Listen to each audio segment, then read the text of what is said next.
आज हम angle of elevation और डिप्रेशन की बात करेंगे। ये एंगल्स कैसे जनरेट होते हैं, सबसे पहले तो ये देखते हैं। सबसे पहले एग्जांपल ये ले लेते हैं कि जैसे अगर आप किसी पॉइंट पर खड़े हुए और यहाँ से आप किसी ऑब्जेक्ट को देख रहे हैं, अगर तो वो ऑब्जेक्ट आपके बिल्कुल सामने है तो आप बिल्कुल स्ट्रेट लाइन में देखेंगे उसको। ये जो लाइन यहाँ पर ड्रॉ की गई है ये आपकी लाइन ऑफ साइट होती है।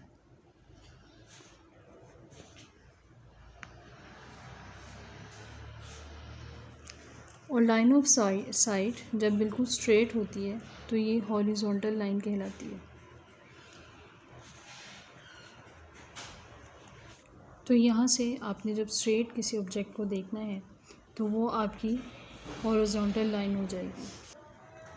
अब अगर कोई ऑब्जेक्ट आपकी साइड से दूर है, ऊपर की तरफ देखा जाए, फॉर एग्ज़ाम्पल यहाँ पर कोई बर्ड है या किसी बिल्डिंग की टॉप है, तो यहाँ से जब आप ऊपर की तरफ देखेंगे तो अब आपकी लाइन ऑफ साइट यहाँ शिफ्ट हो गई।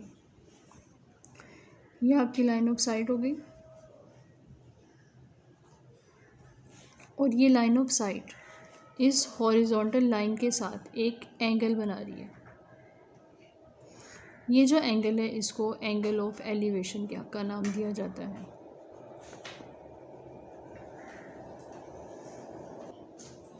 सिमिलरली अब हम ये देखते हैं कि अगर हम खुद किसी टॉप पर खड़े हों, किसी बिल्डिंग के या किसी टावर के, और वहाँ से अगर हम नीचे की तरफ देखें, यानी अब हम खुद यहाँ पर हैं और वो ऑब्जेक्ट जिसको हम देख रहे हैं वो नीचे है, तो हमारी लाइन ऑफ साइट नीचे आ जाएगी।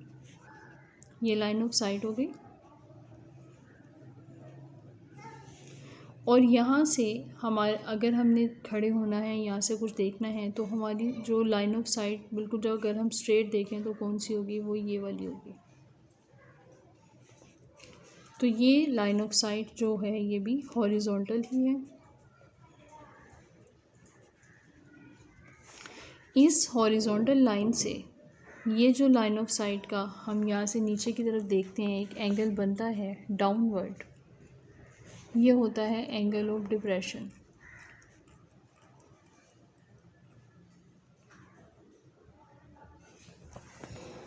हैं एक टेबल के ज़रिए यहाँ पे हम देख सकते हैं कि दो कॉलम्स हैं, एक लाइन ऑफ साइट का और एक एंगल का।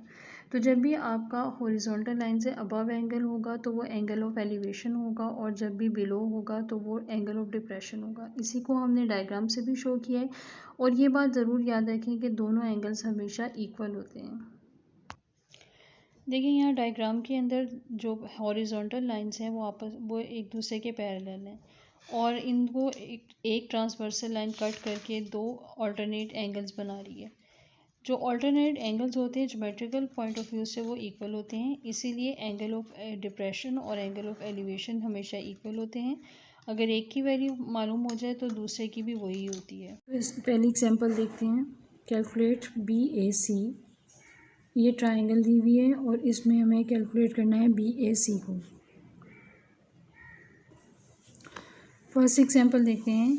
यहाँ पर लिखा हुआ है कैलकुलेट BAC। ये एक ट्राइंगल गिवन है और इसमें से हमें BAC यानी एंगल A फाइंड करना है। उसके बाद लिखा हुआ है state the value of angle of depression C from A।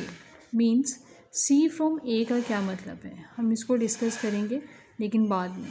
पहले हम एंगल फाइंड कर लेते हैं जो कि है BAC। BAC करने के लिए हम देखते हैं कि क्या चीज़ें गिवन है और क्या फाइंड करना है। इस एंगल को फाइंड करना है। इस एंगल के बिल्कुल सामने ऑपोजिट होती है साइड, ये एडजेसेंट साइड है और ये हाइपोटेन्यूज है। तो यहाँ पर हम ट्रिग्नोमेट्रिक रेशियो यूज़ कर सकते हैं इस थीटा को फाइंड करने के लिए, जो कि होती है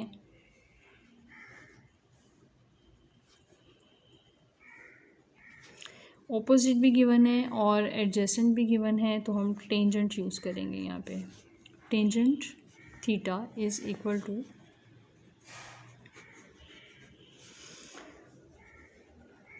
ऑपोजिट ओवर एडजेसेंट। ऑपोजिट है 180 डिग्री,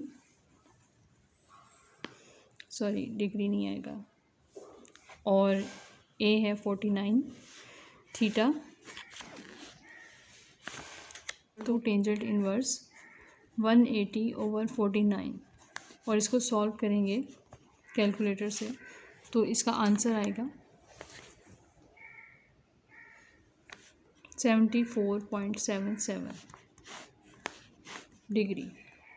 यहाँ तक हमने पार्ट 1 कैलकुलेट कर लिया कि एंगल फाइंड करना था।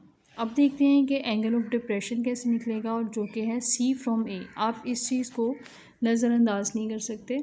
सी फ्रॉम ए का मतलब ये है कि एंगल सी के लिए, पॉइंट सी के लिए डिप्रेशन का एंगल फाइंड करना है फ्रॉम ए।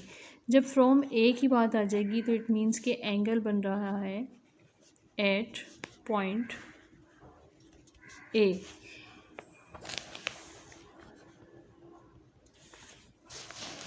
ठीक है, तो इसका मतलब क्या हुआ कि हमें डिप्रेशन का वाला एंगल जो फाइंड करना है वो पॉइंट ए पे करना है, और विद द हेल्प ऑफ सी। किस तरह आप देखते हैं, ये हमारी ट्रायंगल थी, इसके अंदर से हमने ए फाइंड कर लिया जो कि था 74.77। अब सी का जो एंगल ऑफ डिप्रेशन है, यहाँ पे कोई बंदा फ्रॉम ए से किसी बंदे का एंगल ऑफ डिप्रेशन फाइंड करना है फ्रॉम पॉइंट ए टू सी। ठीक है, तो डाउनवर्ड एंगल बनेगा, जो डाउनवर्ड एंगल होगा वो होगा डिप्रेशन एंगल। और इसको फाइंड करने के लिए हमें क्या करना है, इसी डायग्राम को अगर हम इस तरीके से देखें तो इस पॉइंट से हॉरिजॉन्टल लाइन से यहाँ पर अगर हम ये और ये इस तरीके से देखें तो ये एंगल कौन सा बनता है, ये पूरा टोटल एंगल 90 डिग्री का बनता है। तो अगर 90 डिग्री में से ये वाला एंगल जो हमें मालूम है इसे माइनस कर दें तो पीछे ये वाला एंगल बच जाएगा जो कि हमें रिक्वायर्ड है इस टाइम। तो बस सिंपली इसको एंगल ऑफ डिप्रेशन को फाइंड करने के लिए हम यहाँ पर 90 डिग्री में से ये 74.7 माइनस कर देंगे। तो पार्ट 2 के लिए लिखेंगे angle of depression from A is equal to 190 degree minus 74.77 degree. So हमारा एंगल ऑफ डिप्रेशन आ जाएगा 15.22 डिग्री, जो कि रिक्वायर्ड आंसर है एंगल ऑफ डिप्रेशन के लिए।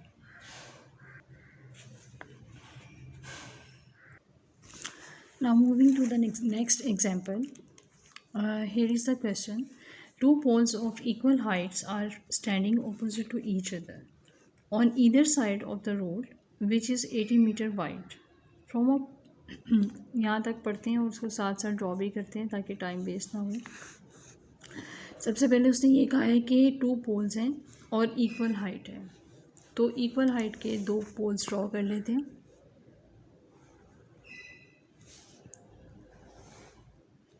और ये रोड के ईदर साइड्स पर हैं और एक दूसरे के ऑपोजिट हैं। ये रोड है जो कि यहाँ से लेकर यहाँ तक 80 मीटर वाइड है। अब इस पॉइंट से पर एक पोल है और एक इस पॉइंट पर पोल है, और कहा है आगे from a point between them on the road, कोई भी पॉइंट है जो कि उनके दरमियान में है लेकिन सेंटर में नहीं है, क्योंकि यहाँ पर मिड पॉइंट का जिक्र नहीं है, इसलिए हम किसी भी साइड वे पर एक पॉइंट लगा लें। और यहाँ पर उन्होंने अगली इन्फॉर्मेशन ये दी है कि angles of elevation of the top of the poles are 60 and 30 respectively, यानी 30 का एक एंगल है और 60 का। अब हमें कैसे पता चलेगा कि कौन सा एंगल 30 का बनाना है और 60 का बनाना है। और एंगल ऑफ एलिवेशन है तो यानी कि इस पॉइंट से नीचे की तरफ,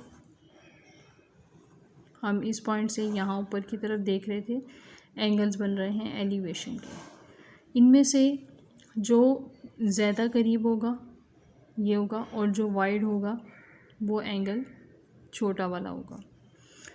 find the height of the poles, जितना बड़ा एंगल होता है उतना ही ज़्यादा वो उसका चौड़ाई कम होती है और जितना छोटा एंगल होता है उतनी ज़्यादा उसकी चौड़ाई ज़्यादा होती है। Find the height of the poles and the distance. एक तो आपने ये जो हाइट है ये फाइंड करनी है, एक फाइंड हो जाएगी तो दूसरी खुद ब खुद हो जाएगी। और distance of the point from the poles, इस पॉइंट का डिस्टेंस फाइंड करना है दोनों पोल्स से, इससे भी और इससे भी। थोड़ा सा ट्रिकी क्वेश्चन बनाए हैं, लेकिन आप देखेंगे कि इसको हम बहुत इजीली सॉल्व कर लेंगे। पहले आप स्टेटमेंट को ढंग से समझ लें और उसके बाद फिर सॉल्व करने में बहुत इजीली हैंडल हो जाएगा ये। अगर ये पॉइंट है और यहाँ से ये डिस्टेंस है तो हम इसको एक्स सपोज कर लें और टोटल हमें पता है कि डिस्टेंस 80 है, तो ये वाला जो पॉइंट है इससे दूसरे पोल का डिस्टेंस हो जाएगा 80 माइनस एक्स। और इसके अलावा हम यहाँ पर इनके और कुछ नेम्स रख लेते हैं ताकि हमें फर्दर कैलकुलेशन में मुश्किल नहीं हो। ये हो जाएगा ए, ये बी, ये पॉइंट सी हो जाएगा, उसके बाद ये डी हो जाएगा और ये ई हो जाएगा। तो अब इसको स्टार्ट करते हैं और सोल्यूशन के लिए हमने दोनों ट्रायंगल्स को ज़रा अलग अलग पहले सॉल्व करना है और उसके बाद फिर कंबाइन इनकी जो वैल्यूज़ होगी वो फाइंड करेंगे। तो इसको अलग से ड्रॉ कर लेते हैं। पहले पार्ट के लिए ये वाली इक्वेशन ट्रायंगल लेंगे, इसको दोबारा से ड्रॉ करते हैं।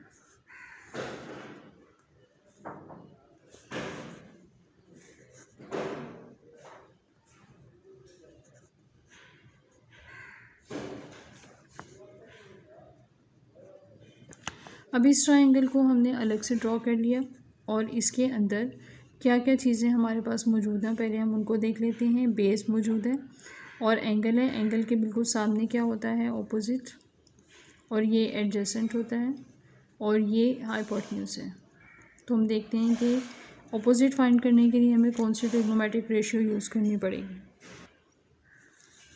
ऑपोजिट और एडजेसेंट का रिलेशन है तो हम टेंजेंट यूज़ करेंगे। इसमें यहाँ पर यूज़ करेंगे tangent 30 degree is equal to opposite A B है और एडजेसेंट में 80 माइनस एक्स लिखेंगे। यहाँ से टेंजेंट 30 की वैल्यू फाइंड कर लेंगे तो वो होगी √1/√3 और A B upon 80 minus x. ये इसको इक्वेशन 1 का नाम दे देंगे। अब हम यहाँ से ये सेकंड वाली जो ट्रायंगल है इसको सॉल्व करेंगे। इस ट्रायंगल के अंदर ये और ये गिवन है, तो इसी तरह से इसको ड्रॉ कर लेते हैं जैसे हमने पहली वाली की थी और देखते हैं कि उससे हम क्या फाइंड कर सकते हैं। ट्रायंगल ड्रॉ करते हैं।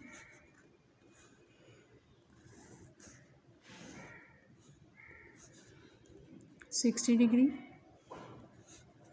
सी डी और ई और ये था x.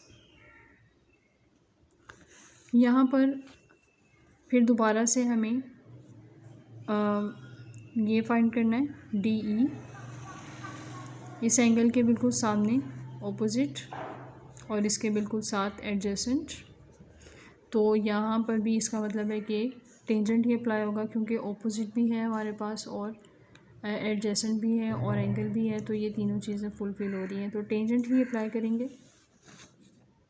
Tangent 60 degree is equal to opposite D E लेंगे और एडजेसेंट में सी डी आ जाएगा जो कि एक्स है और टेंजेंट 60 की वैल्यू √3 और यहाँ से अगर हम x को इधर शिफ्ट कर दें तो ये बनेगा x √3/DE। इसे हम सेकेंड इक्वेशन का नाम दे देंगे। अब इन दोनों की मदद से एक इक्वेशन जो हमने ऊपर फाइंड की और एक ये जो नीचे फाइंड की, इन दोनों की मदद से x की वैल्यू को फाइंड करना है।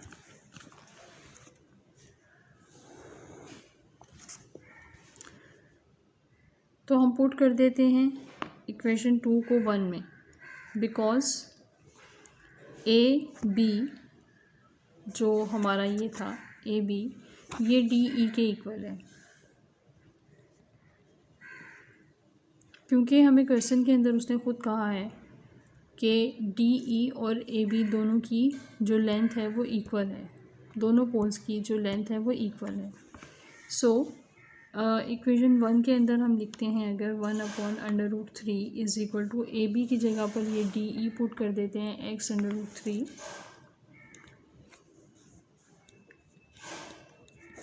और AT माइनस एक्स, इसको सिंप्लीफाई करते हैं, ये यहाँ शिफ्ट हो जाएगा, यहाँ क्रॉस मल्टीप्लिकेशन हो जाएगी,